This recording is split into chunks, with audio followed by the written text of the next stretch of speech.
இந்த பொட்டியை பார்த்தோன்னே எனக்கு பழைய ஞாபகம் வந்துருச்சாக்கும். ஆமா 40 வருஷத்துக்கு முன்னாடி உள்ள ஞாபகம் வந்துருச்சு. அப்படி என்ன இருக்கு இந்த பொட்டியில? என்ன இருக்கா பொட்டியில? ஒண்ணு இல்ல, மலரும் நினைவுகள். மளிகை கடைக்கு முதல்ல சாமான் அங்கே ஊரில் எல்லாம் மளிகை கடை இருந்தாலும் நல்லா இருக்காது, பூச்சி உழுவாக இருக்கும். பருப்பு பயிரெல்லாம் உள்ளூருக்குள்ள கிராமத்துல கிராமம், அதனால காரைக்குடிக்கு வர்றது மளிகை சாமான் வாங்க எல்லாரும் இந்த மாதிரி பொட்டி எடுத்துக்கிட்டு தான் வருவாங்க. காரைக்குடிக்கு போனோம்னா இந்த பொட்டியை தூக்கிட்டு காரைக்குடிக்கு ஃபேமஸ் அப்பா இது என்ன பண்ணுறது, காரைக்குடிக்கு பொட்டி எடுத்துக்கிட்டு போகிறது, பர்ஸில் காசு எடுத்துக்கிட்டு. எங்கள் அப்பா கொஞ்சம் வசதியானவங்க, 1000 ரூபா 1500 கொடுப்பாங்க மளிகை சாமான் வாங்கிட்டு வர சொல்லி போகிறது. அதுக்கு இடையில எங்கள் அம்மா பால் விற்றுட்டு அங்கங்கே, எங்கள் அம்மாவுக்கு காசெல்லாம் சேர்க்க தெரியாது, கொண்டே போஸ்ட் ஆஃபீஸில் போடுவோம், அதெல்லாம் கிடையாது. அவனுக்கு எவ்வளோ காசு இருக்கும் எங்கள் வீட்டில். எங்கள் அப்பா வண்ண கொட்டையில் இல்லை, அப்போ கட்டுக்கட்டாக பணம் வச்சுருப்பாங்க. மெட்ராஸில் ஹோட்டல் வச்சுருந்தாங்க. நல்லா நல்லா தின்னு அழிக்கிறது பார்த்துக்க. நாங்கள் 5 பொம்பளை பிள்ளை, ஒரு பையன். சரியான தீனி கொண்டுக்கிட்டு இந்த பொட்டியை எடுத்துக்கிட்டு அந்த காசை எடுத்துக்கிட்டு காரைக்குடிக்கு போகிறது. காரைக்குடிக்கு போனால் கொத்தமலத்துக்கு நடந்து போகணும். காலைல 8 மணிக்கெல்லாம் கிளம்பி போயிடுவோம். யார் போகிறது, கீழே வீட்டில் வந்து கருப்பாதி பெரியத்தான்னு ஒன்று பங்காளி அவங்க வந்துடுவாங்க. அவங்க தான் நம்ம ஃப்ரெண்டு. அப்படி வாடி போவான் அப்படிம்பாங்க. அவங்களுக்கு கல்யாணம் பண்ணி பேரம்பத்தியெல்லாம் இருக்கு, ஏன்னா கல்யாணம் பண்ணலை. கூட்டிகிட்டு போவா, கூட்டிக்கிட்டு கொத்தமலம் போவோம். கீழோடு பெரியத்தாவோட போகிறோம்னு சொன்னால் போய் சொல்லிடுவா. வீட்டில் எங்கே வேணாலும் போய் சொல்லுவாங்க, வேறு யாரு கூட போனால் போய் சொல்ல மாட்டாங்க. அப்போலாம் பெரிய பொண்ணு ஆகிட்டா வெளியில் விட மாட்டாங்க, வீட்டுக்குள்ளே தான் இருக்கணும். கடையில் கூட போய் சாமான் அவங்க போக விட மாட்டாங்க. என்னை காரைக்குடிக்கு போய் சொல்லுவாங்களா, நான் நல்லா வாங்கியாருவோம்னு. எங்கள் அம்மா வயலுக்கு போயிடும், எங்கள் அக்கா அதெல்லாம் போகாது, அது அடுப்படியிலே சமைச்சுக்கிட்டு இருக்கோம். அங்கே அமுதா வந்து அவளை சின்ன பிள்ளை. சரி, நீங்கள் காரைக்குடிக்கு போன கதையை சொல்லுங்க. காரைக்குடிக்கு போனால் முதல்ல என்ன சொல்ல முடியும். அப்புறம் மறுபடியும் போன கொத்தமல்லம் போய் சீரி கட்டாப்பட்டியை இடிச்சு பொட்டச்சு பசுக்குள்ள ஏற்றி கொண்டுகிட்டு போன போயில அவன் கண்ட்ராக்டர் திட்டேன், ஆளுக்கு ஒரு கடாப்பட்டியை தூக்கிட்டு வந்துருவீங்க அப்படின்னு சொல்லி கண்ட்ராக்டர். ஏப்பா போய் சாமி வாங்க தானே போகிறோம், அப்புறம் கையில வாங்கிட்டு வர முடியும். இப்போ தானே கவரெல்லாம் கொடுக்குறாங்க, கட்டப்பட்டியெல்லாம். அப்போ அதெல்லாம் கிடையாது. போய் நேராக சுப்பையா மல்லிகை ஸ்டோர்னு நல்ல பெரிய ஸ்டோரு, சாமி அருமையாக இருக்கும். பருப்பெல்லாம் எவ்வளவுங்கிற 15 ரூபா 20 ரூபா தான் ஒரு கிலோவே. ஆமாம், பருப்பு தோம் பருப்பெல்லாம் எல்லாம் 2 கிலோ 2 கிலோ வாங்குறது. வீட்டிலே சுற்றி எழுதி கொண்டுட்டு போயிடுறோம். என்னதுன்னு போய் சாமான் வாங்குறது இல்லை, ஒட்டியை கொண்டே அந்த கடையில் வச்சிடுறது. என்ன மத்தியானம் வர்றோம், 2 மணிக்கு வரோம், நீங்கள் வந்து வந்த உடனே சாமான் தாங்க அப்படின்னு சொன்னால் சரி வச்சுட்டு போங்க கான்னு சொல்லிடுவாங்க. வாடிக்கையாக வாங்குற கடையா சிட்டையெல்லாம் கொடுத்துட்டு போயிடுறது. சிட்டையா சிட்டையை கொடுத்துட்டு போவோம், இல்லைன்னா கொண்டுக்கிட்டே போயிடுவோம்னு வச்சுக்கவே. ஒரு நாளைக்கு கொடுத்துட்டு போவோம், நிறைய சாமான் இருந்தால் சிட்டையை கொடுத்துட்டு போங்க போட்டு வைப்போமே. அந்த கடையில் கூட்டம்னா கூட்டம், அப்படி கூட்டமாக இருக்கும். அதனால் சிட்டையை கொடுத்துட்டு நம்மளுக்கு பஸ்ஸு போயிடும், 3:30 கார் 4:30 கார்லாம் போயிடும். அப்புறம் ஊருக்கு பஸ்ஸு கிடையாது.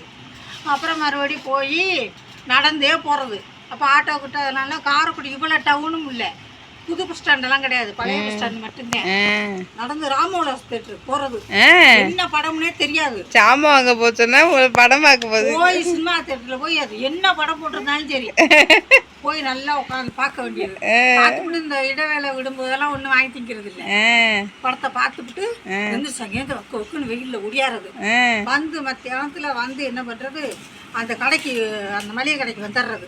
வந்து சாமானை வாங்கி பொட்டிக்குள்ள அமுக்கி தூக்க முடியாது, அவ்வளோ வெயிட் இருக்கும். சாப்பாடுலாம் கேளு, அதை தூக்கி அப்படியே அந்த கடையிலே வச்சுக்கிட்டு இருங்க இந்த வாரம் அப்படின்னு சொல்லிவிட்டு போயிடுவான். போய் மத்தியானத்துல போய் புரட்டா சோறு விரல திங்கிறது இல்ல, சோறு தான் டெய்லி திங்கிறமே, பிரியாணி எல்லாம் இல்ல, புரட்டாதான். புரட்டாக்குமா புரட்டா ஆளுக்கு 4 புரட்டா வாங்குறது. இப்போலாம் கொண்டாந்து வைக்கிறா இல்ல, அப்போ அப்படி கிடையாது. அவன் கையும் கழுவ மாட்டான், ஒன்றும் கழுவ மாட்டான். புரட்டா போட்டோட வந்து கை பிச்சு பிச்சு பிச்சு பிச்சு பிச்சு போடுவேன். போட்டு பாலாலையில தான் கொடுப்பாங்க. அப்போ போட்டு கொழணும் குழம்பு ஊற்றுவாங்க. மொதல் சால்னாவா நம்மளுக்கு அது ருசியா. புரட்டா 4 நாள் 5 திங்கிறது தின்னுட்டு அத்தோட விடுறது இல்லை. அப்படியே வந்தோம்னா ஒரு ஜூஸ் கடை இருக்கு, அருமையா இருக்கும். மிச்சர் ஜூஸ் எல்லாம் அதையும் வாங்கி குடிக்கிறது. ம். குடிச்சுக்கிட்டு வந்து அப்புறம் மறுபடியும் ஐயப்பாவுக்கு போவோம். ஆ. இந்த பொட்டியை தூக்குறதே இல்லை, அது சுப்பையா மல்லிகை கடையிலே இருக்கும். ஆ. ஐயப்பாவில் போய் ஆ. சட்டத்துணி ம். எடுத்தா வீட்டுக்கு போனால் எங்கள் அம்மா திட்டு, சட்டத்துணி என்னடி ஏண்டி இத்தனை எடுத்தாந்தீங்க கூட காட்டுறதில்ல எங்கள் அம்மாட்ட எல்லாம். ஆ. சட்டத்துணி எடுத்துக்கிட்டு வந்து 5 துணி 6 துணி எடுத்துருவாங்க. அப்போல்லாம் கம்மி தான், 30 ரூபா 20 ரூபா தான். இப்போ 150 ரூபா 200 ரூபாய்க்கு துணியெல்லாம் நல்லா எடுத்துக்கிட்டு எல்லாம் பண்ணிட்டு திங்கிறதுக்கு வாங்குறதெல்லாம் வாங்கி ஆ. வாங்கிக்கிட்டு ஸ்வீட் வாங்கிக்கிறது. ஆ. அதெல்லாம் கிடைக்காது எங்கள் ஊரில். எல்லாத்தையும் இந்த கடாத்துல வாங்கி அடைஞ்சிடுறது. ஃபுல்லாக வாங்கி அடைஞ்சு ஃபுல்லாக இதோட பெரிய கடகமாக இருக்கும். ஆ. நல்ல 3/4 மூட நெல் கொடுக்கும். இது கொஞ்சம் சின்னமாக இருக்குது கடகம். அங்கேருந்து தூக்கி பஸ் ஸ்டாண்டுக்கு வர்றது அப்போலாம் நல்லா அதெல்லாம் தெரியாது. நம்ம காரைக்குடி போகிறோம், சினிமாவுக்கு போகிறோம், வெயிட் தூக்குறதெல்லாம் தெரியாது. டூர் போற மாதிரி. ஆ. பார்த்தா அதில் ஒரு 10 பேர் கடை வச்சுக்கிட்டு பஸ்ஸில் இருப்பாங்க. அந்த 1ஆம் நம்பர்னு ஒரு பஸ் வரும், ராயபுரத்து போகும். அந்த பஸ்ஸில் பார்த்தா உடையாத்துற ஆளுக, நெடுமுடி ஆளுக ஃபுல்லாக இருக்கும். ஆ. நாம பார்த்தா நீங்கள் வந்தீங்களா, நான் உங்களை அங்கே வாத்தி இங்கே வாத்தி மத்தியானமெல்லாம் எங்கே போனீங்க உங்களை காணோம் அப்படிம்பாங்க. நாங்கள் கடைக்கு போனோம், ஐயப்பாக்கு படம் பார்க்கணும்னு சொல்ல மாட்டோம். ஆனால் 15 நாளைக்கு ஒரு படம் போய் பார்த்துட்டு வந்துடுவோம். ஆ. அப்புறம் போய் கொத்தமல்லத்தில் இறங்கி கொத்தமல்லத்தில் போய் இறங்கி ஏறுறது. ஆ. அந்த டவுன் பஸ்ஸை உருட்டிக்கிட்டே போவாங்க. உட்காரவும் இடம் இருக்காது. 2 சீட்டை கழிச்சுட்டு ஒரு டயர் ஒன்று ஓட்டிருப்பாங்க. அந்த டயருக்கிட்டே நிற்கணும். இப்படியே இடிச்சு பொட்டச்சு கூட்டம்னா கூட்டம். ஒரு பஸ்ஸு தானே. அந்த 3:30 மணிக்கு இந்த வேலையெல்லாம் முடிச்சு 3:30க்கு 4:30க்கே வரும் அந்த பஸ்ஸு. போயிடுவோம். 5:30க்கெல்லாம் போயிடுவோம். கொத்தமலம் போயிடுவோம். கொத்தமலம் போனால் ஒரு ஆட்டோ கிடையாது, சைக்கிள் கிடையாது, வண்டி கிடையாது. சும்மாட்டோ கோழி துண்டு ஒன்று எடுத்துகிட்டு போகிறது.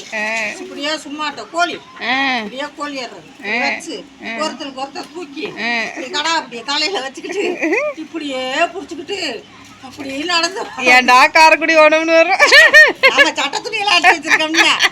வந்து வீட்டுக்கு வந்தோம்னா கொண்டாந்து வச்சுக்கிட்டு வீட்டில் வந்து கொண்டாந்து வச்சுக்கிட்டு சட்ட துணி என்னன்றது அந்த பெரியத்தா கற்பாய் பெரியத்தா அவங்க வீட்டில் பெரியத்தா சட்ட துணி எங்கேயானு இருக்கட்டும் போனால் எங்கள் அம்மா திட்டும், ஏன் இத்தனை வாங்கினேன் திட்டும் எங்கள் அம்மா. எங்கேயான இருக்கட்டும் தைக்க குடிக்கல வாங்கிக்கிறேன் அப்படின்னு சொல்லிட்டு அவங்ககிட்டே கொடுத்துறது சட்ட துணியை. ஆனால் சீலையெல்லாம் எடுத்து கட்ட முடியாது, கண்டுபிடிச்சி விடுவாங்க. அப்போ மிச்சமும் ஒரு 200-300 ரூபா மிச்சம் இருக்கும். 1500 ரூபா 1500 ரூபா கொண்டு போனோம்னா 1500 ரூபா ஒரு கேஜி வாங்கி ஒரு டீ குடிக்கவே 20 ரூபா. உளுந்த பருப்பு 2 கிலோ, துவரம் பருப்பு, கடலைப்பருப்பு 1 கிலோ, பாசி பருப்பு 1 கிலோ, மிளகா, மல்லி, சீரகம், சோம்பு எல்லாம் 1/4 கிலோ வாங்கிக்கிறது. பருப்பு பயிர் எல்லாம் வாங்கிக்கிறது. காய்கறி மட்டுமே வாங்குறதுல பூண்டு கூட 2 கிலோ வாங்கிக்குவோம். நல்ல உண்டா விற்கும் இந்த கடையில். இதெல்லாம் வாங்கி ஹார்லிக்ஸ் பாட்டில் வாங்குறது எல்லாமே வாங்குறது. காரைக்குடியில தான் வாங்கணும். சுப்பையா மல்லிகை கடையில் வாங்கினா தான் சாமான் நல்லா இருக்கும். ரேட்டு குடிச்சோன்னா உடையாத்திரமே சுப்பையா மல்லிகை கடை தான். இப்போ அந்த கடை இருக்கா என்னன்னே தெரியல. அவ்வளோ ஒரு ஃபேமஸ் அந்த கடை. அப்புறம் மறுபடி போய் வீட்டுக்கு போய் கொண்டு வச்சுட்டு திங்கிற வேண்டாம்னா எடுத்து கசு கசுனும் சத்தத்துக்குள்ள தின்னுடுவோம். தின்னு விடுவோம். இந்த மாதிரி போவோம் நாங்கள் காரைக்குடிக்கு. இந்த கடை அப்படியே பார்த்தோன்னா ஞாபகம் வந்துருச்சு.